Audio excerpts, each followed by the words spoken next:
Assalamualaikum warahmatullahi wabarakatuh. Anak-anak kelas 4, pada pembelajaran kali ini kita akan melanjutkan materi matematika tentang statistika. Pada pembelajaran sebelumnya, kalian sudah belajar tentang menyajikan data dalam bentuk tabel dan juga menyajikan data dalam bentuk diagram batang. Nah, selanjutnya kalian harus bisa membaca dan menafsirkan data baik dalam bentuk tabel maupun data dalam bentuk diagram batang. Membaca dan menafsirkan data dalam bentuk diagram batang itu sama persis caranya seperti kita membaca dan menafsirkan data dalam bentuk tabel. Jadi kuncinya kita itu harus teliti. Apapun yang sudah tertulis dalam diagram batang, yang sudah jelas di situ, itu berarti dapat kita baca datanya.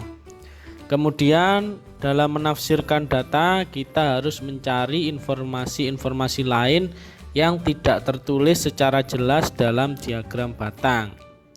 Bapak akan membahas soal-soal yang ada di LKS kalian halaman 33, tugas mandiri halaman 33 nomor 1 sampai 5. Nah, itu ada diagram batang, juga ada bentuk tabel juga. Nah, kita akan mencoba menjawab pertanyaan-pertanyaan yang ada di situ dengan cara membaca dan menafsirkan data.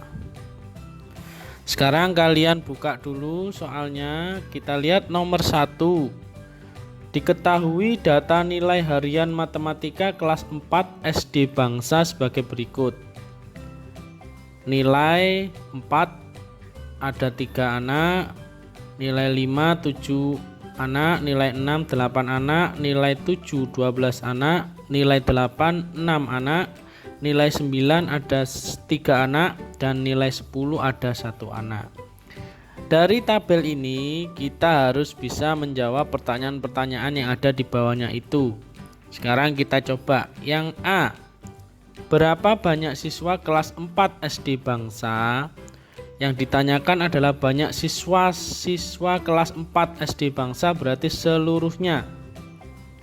Sehingga kita harus menjumlahkan banyak siswa yang ada pada tabel itu ya. Nilai 4 ada 3 anak, kemudian nilai 5 7 anak, nilai 6 8 anak, dan seterusnya. Ini kita jumlahkan. Jadi 3 ditambah 7 ditambah 8 ditambah 12 ditambah 6 ditambah 3 ditambah 1, totalnya berapa Nana? 40 anak atau 40 siswa. Soal B, berapa selisih nilai terendah dan tertinggi? Berarti kita cari nilai terendah itu adalah 4. Kemudian nilai tertinggi adalah 10 ya. Berarti selisih itu adalah nilai yang tinggi dikurangi nilai yang rendah. Berarti nilai tertinggi 10 dikurangi nilai terendahnya 4. Berarti 10 dikurangi 4 hasilnya 6. Berarti selisih nilai terendah dan tertinggi adalah 6. Selanjutnya soal C. Berapa banyak siswa yang memperoleh nilai 6? Nah, di sini kita bisa langsung melihat, kita bisa langsung membaca bahwa yang memperoleh nilai 6 itu ada sebanyak 8 siswa. Jawabannya berarti 8. Kemudian soal yang D, berapa banyak siswa yang memperoleh nilai lebih dari 7? Pertanyaannya lebih dari 7. Nilai yang lebih dari 7 itu berarti nilai 8, nilai 9, dan nilai 10.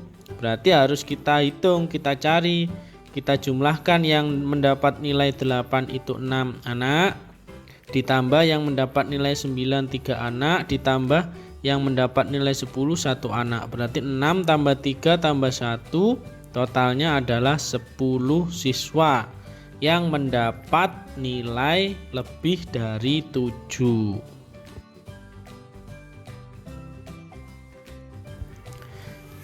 Selanjutnya kita ke soal nomor 2. Data hasil panen padi di Desa Sukamaju dalam kurun waktu 5 tahun terakhir sebagai berikut. Silakan dilihat sendiri ya, itu tabelnya. Langsung kita jawab nomor A. Pada tahun berapa tercatat hasil panen paling banyak? Nah, kita bisa langsung melihat di tabel. Yang paling banyak hasil panennya itu berarti 24 ton. Nah, 24 ton ini yang paling banyak berarti di tahun berapa? Tahun 2015 jawabannya. Kemudian soal B. Pada tahun berapa tercatat hasil panen paling sedikit? Yang ditanyakan hasil panen yang paling sedikit. Kita lihat hasil panennya yang paling sedikit berarti 16 ini, 16 ton. Pada tahun berapa itu? Tahun 2017. Jawabannya 2017. Sekarang soal C. Berapa banyak hasil panen padi selama 5 tahun terakhir? Berarti 5 tahun terakhir itu berarti seluruhnya. Kan 5 tahun terakhir berarti ini 2014, 15, 16, 17, 18 itu kan 5 tahun terakhir. Ya, seluruhnya kita jumlahkan berarti 18 ton ditambah 24 ditambah 20 ditambah 16 ditambah 25. Totalnya mari kita hitung berapa Nana? Totalnya 103 ton. Banyaknya hasil panen padi Desa Sukamaju. Nah, sekarang soal nomor 3 ini adalah diagram batang. Sekarang coba dilihat diagram batangnya ini tentang banyaknya lulusan SD Merah Putih selama 5 tahun terakhir dari tahun 2014 sampai tahun 2018. Jadi banyaknya siswa yang lulus. Kemudian ada 2 pertanyaan di situ. Yang A kita jawab. Berapa banyak lulusan SD Merah Putih pada tahun 2015? Nah, ini pertanyaannya jelas ya, sudah ada di dalam diagram batangnya. Jadi di tahun 2015 kita lihat batangnya itu sampai mencapai 210 siswa yang lulus. Ini lulusannya batangnya sampai 210. Berarti banyaknya lulusan SD pada tahun 2015 sebanyak 210 anak. Kemudian soal B. Pada tahun berapa banyak lulusan SD Merah Putih yang sama banyak? Nah, berarti tahun berapa itu ada lulusan SD yang banyaknya sama. Kita lihat diagram batangnya, ternyata memang ada ya. Jadi ada 2 batang yang sama. Di situ kita lihat yaitu pada tahun 2016 dan 2017 itu batangnya sama, yaitu sebanyak 190 siswa. Jadi pada tahun 2016 dan tahun 2017 itu banyaknya lulusannya sama banyak. Itu jawaban soal B. Selanjutnya Nana soal nomor 4. Ini diagram batang tentang banyaknya beras yang terjual selama seminggu di toko beras laris. Kita lihat. Nah, jadi selama seminggu berarti 7 hari ya, Senin sampai Minggu. Kemudian banyaknya beras itu dalam satuan kilogram. Langsung kita jawab soal yang A. Berapa hasil penjualan beras selama seminggu? Berarti penjualan beras kita total seluruhnya selama seminggu. Hari Senin itu 700 berarti ya, ini di sini 700. Hari Selasa 400, hari Rabu 800, hari Kamis itu 500, hari Jumat 800 lagi, hari Sabtu 900 ya. Kemudian hari Minggu ini 700 ya.